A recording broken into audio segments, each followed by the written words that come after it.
Good evening, committee.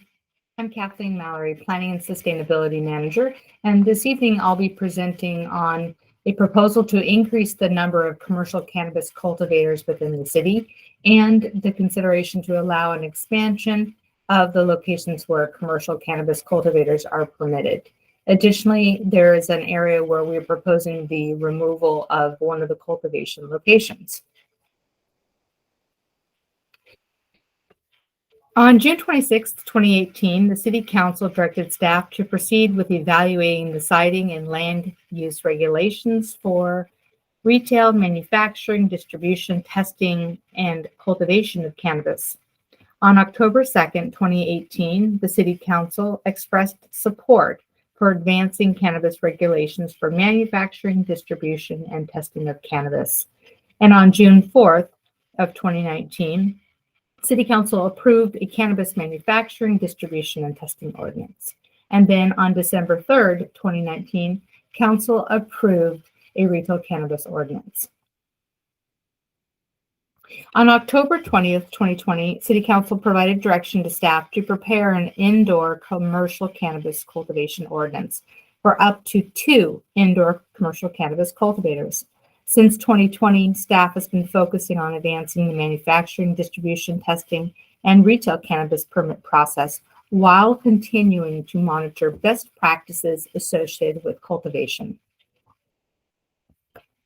In 2018, the city's cannabis consultant, HDL, initially recommended that the city proceed with a go-slow approach to allow 2 cannabis cultivators to avoid being overrun by the large request of cultivation license, which was present at that time. Since then, the cannabis cultivation market has dramatically cooled. In September of 2022, the city's consultant recommended increasing the number of cultivators from 2 to 5 due to the city's location and proximity to the Los Angeles cannabis market, and to just allow in general for the changing market conditions and trends associated with cannabis.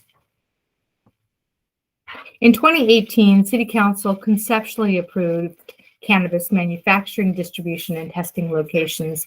As you can see, there are 7 locations on the upper left whereby Council approved manufacturing, distribution, and testing.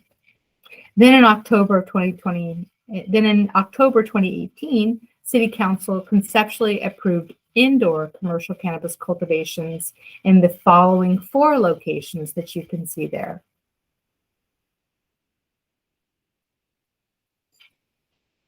As a result of industry best practices to mitigate potential impacts, staff is recommending now not allowing commercial cannabis in the Rose Santa Clara Corridor Specific Plan area.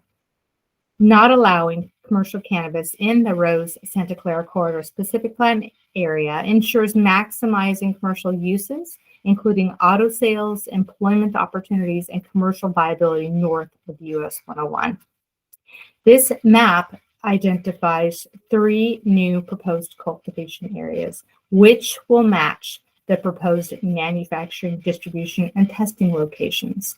And those are shown in the red box there, which would include Northfield Seagate, Channel Islands Business Center, as well as Statham Parkway.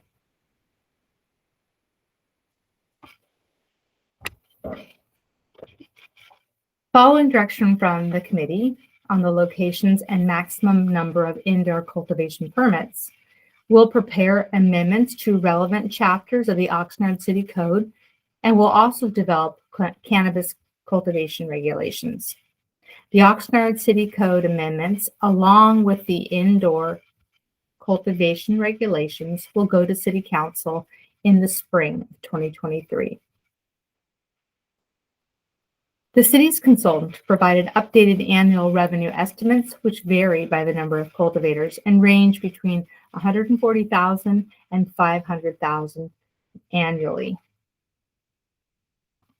Staff's recommendation is that the Community Services, Public Safety, Housing, and Development Committee recommend that the City Council increase the number of commercial cannabis cultivators permitted to operate in the city from 2 to 5, and with the exception of the Rose Santa Clara Corridor Specific Plan area, allow the cultivation uses to be cited in the same location where the city has allowed commercial cannabis manufacturing, distribution, and testing.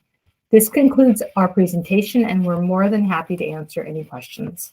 Thank you.